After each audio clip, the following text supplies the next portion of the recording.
And finally, new rule, just because the Constitution doesn't have a religious test for office, doesn't mean I can't.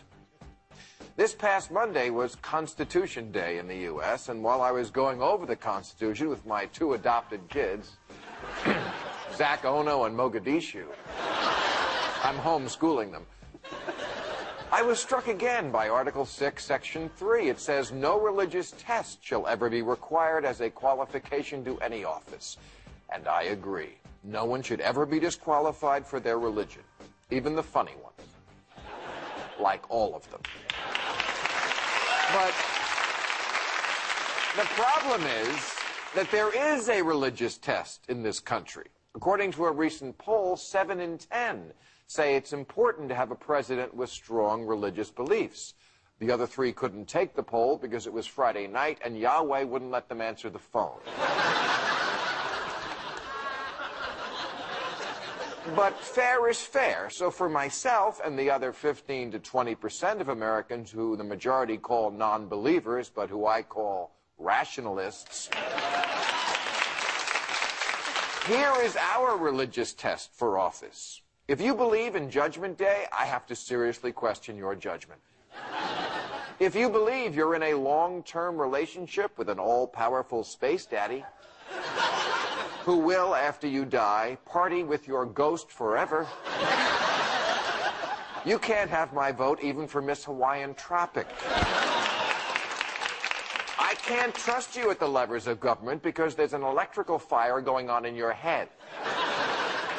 Maybe a president who didn't believe our soldiers were going to heaven might be a little less willing to get them killed.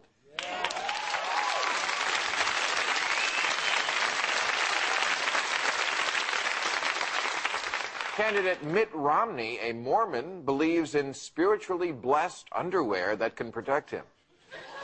He seemed like a nice man, and so do his sons, Wally and the Bees. But I'm sorry, their religion is bad shit. It's like Scientology without the celebrities. And he has every right to run for president while believing in magic underwear and believing that Jesus survived his own death and will return during an Osmonds concert in Branson. And I have every right to take that into consideration in the voting booth. And at the end of the day, is magic underwear really that much crazier than giant arcs, or virgin births, or talking bushes? You're either a rationalist or you're not. And the good news is, a recent poll found 20% of adults under 30 say they are rationalists and have figured out that Santa Claus and Jesus are really the same guy.